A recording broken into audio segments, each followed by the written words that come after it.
Pertama, negara harus hadir untuk rakyat. Titik. Negara harus membela rakyat.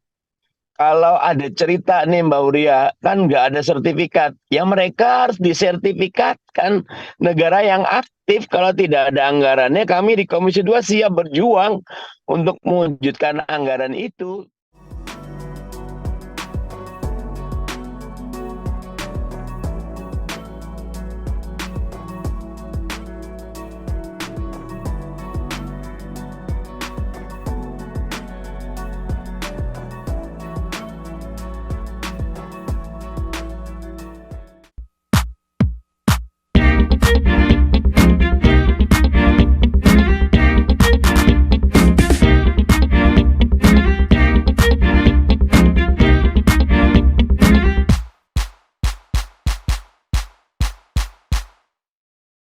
Advokasi langsung, saksi mata langsung bagaimana kejadian di Air Bangis yang dialami oleh masyarakat setempat, dan alhamdulillah juga sudah hadir bersama kita narasumber dan tuan rumah Indonesia di Rostock, Pak Mardhani Alisera. Assalamualaikum Pak Mardhani. Assalamualaikum warahmatullahi wabarakatuh, Bang Aldi, Mbak Uria, dan semua.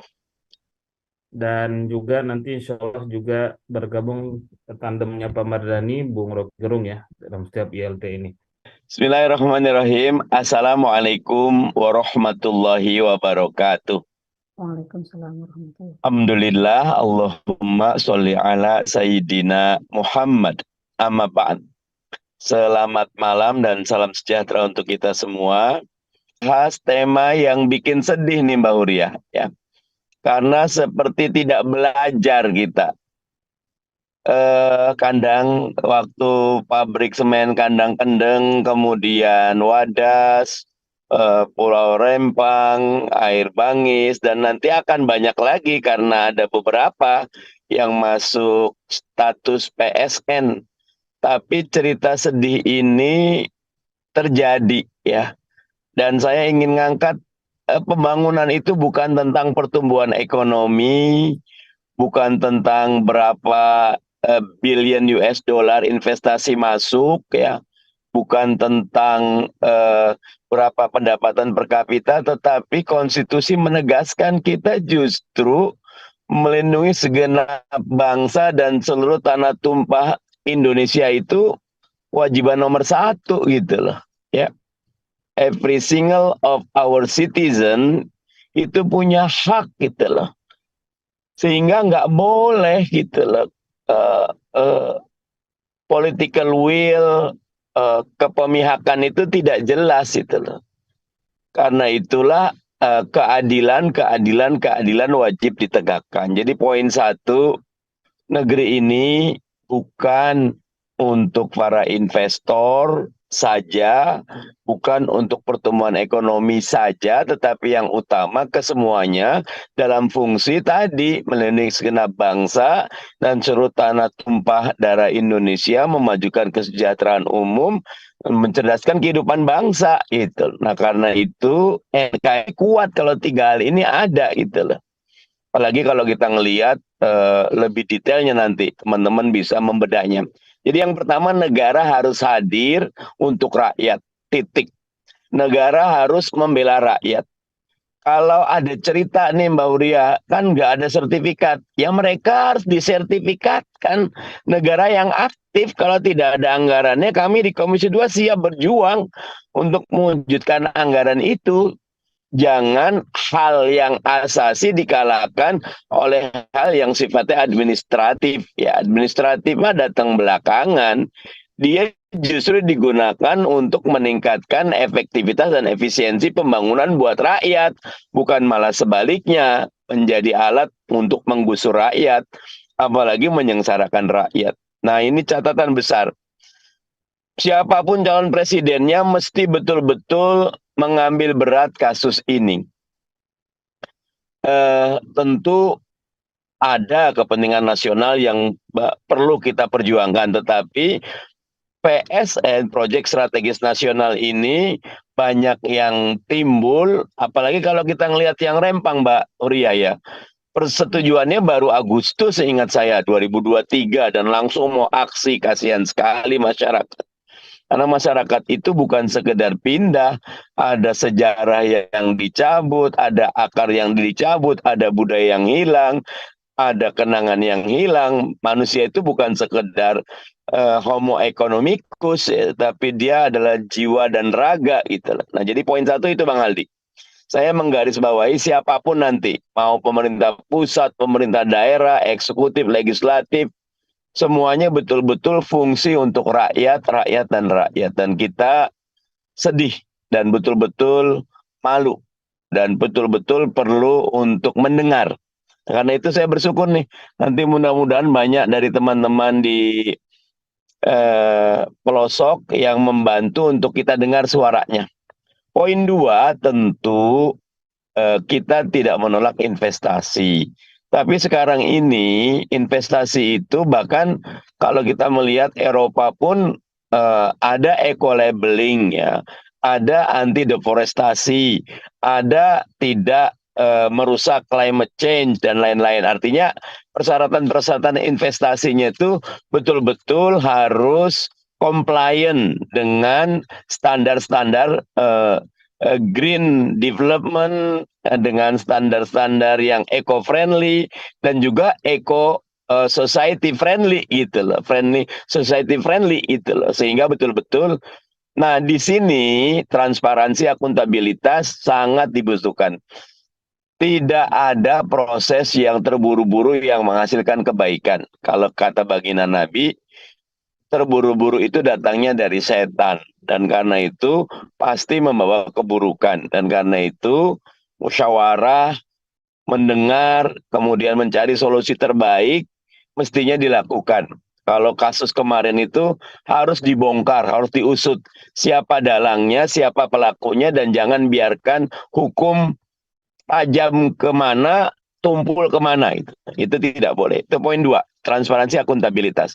Terakhir poin tiga, saya selalu ngangkat Bang Haldi, ayo kita betul-betul perlu menilai capres, cawapres siapapun ya, Mas Anies yang saya dukung atau yang lain, apa tawarannya untuk kasus-kasus dilema pembangunan dengan suara masyarakat.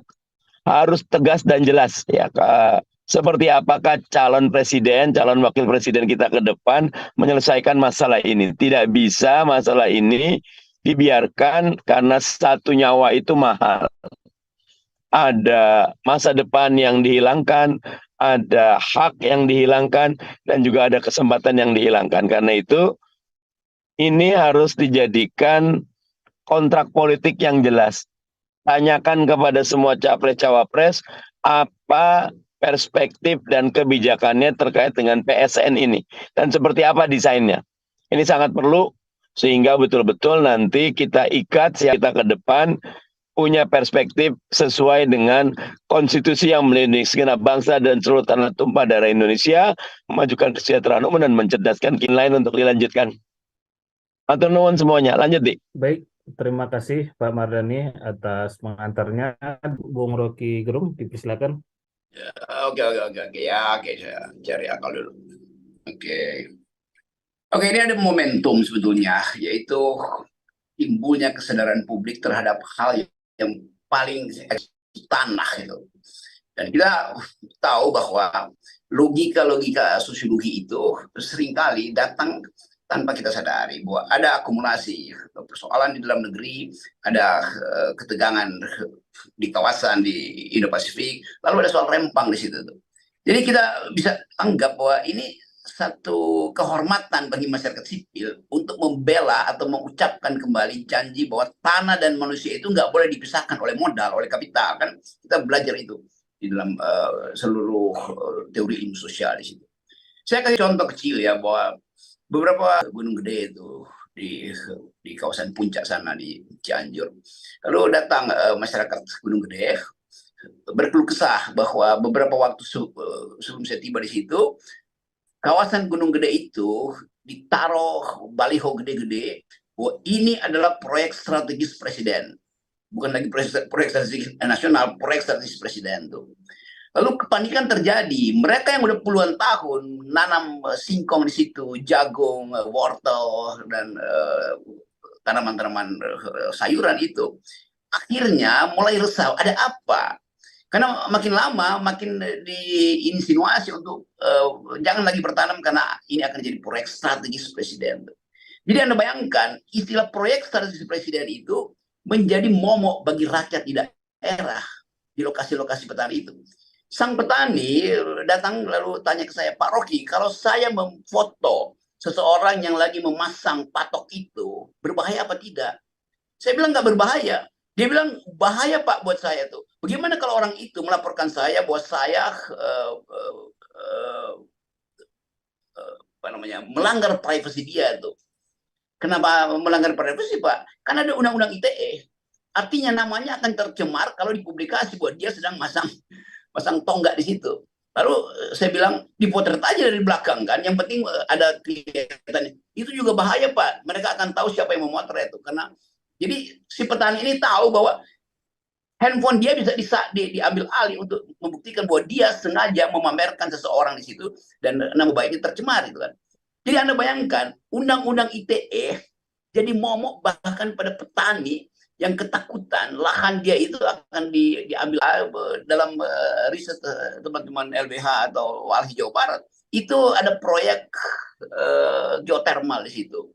Dan pasti itu adalah pekerjaan dari satu perusahaan raksasa tuh yang biasa melakukan eksplorasi ekstraksi industri.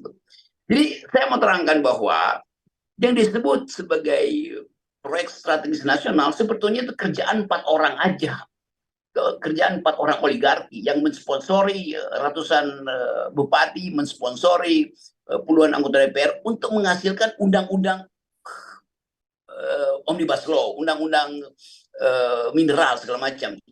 Jadi proyek strategis nasional itu strategis di mata 4 orang itu. Itu intinya cuma begitu sebetulnya tuh. Nah, kita punya kemampuan melampaui 4 orang itu sebetulnya kalau ada semacam sebut aja public outcry, kemarahan bersama itu. Saya beberapa jam lalu saya kasih kuliah di Padang, di Universitas Bung Hatta itu, untuk mengajarkan mereka karena mereka minta apa perspektif Bung Hatta terhadap IKN, apa perspektif Bung Hatta terhadap omnibus law, terhadap rempang segala macam. Dengan mudah kita tahu bahwa pasti Bung Hatta tidak menghendaki dunia Indonesia ini diatur dengan cara-cara yang kapitalistik, dengan hukum positif yang menyengsarakan rakyat. Jadi kita balik bahwa daerah-daerah yang mengalami konflik agraria sekarang sebetulnya punya kesempatan untuk dibantu oleh masyarakat sipil supaya akumulasi dari kemarahan itu betul diucapkan satu kali dan dengan cara yang masif. Jadi saya mendorong gerakan-gerakan sosial ini. Mahasiswa di Bandung kemarin juga mempersoalkan hari ini tadi maghrib mahasiswa Bandung menggeruduk gedung sate karena protes tentang ketiadaan kepastian tanah-tanah yang ada di sekitar Dago itu dan berbagai macam peristiwa perampasan tanah di Nusantara ini. Jadi terlihat ada semacam crossfire antara gerakan mahasiswa, gerakan buruh, dan gerakan masyarakat adat. Nah, saya kira ini sumber atau energi awal kita untuk memulai satu isu bahwa kembalikan hak rakyat terhadap kehidupan, yaitu tanahnya sendiri.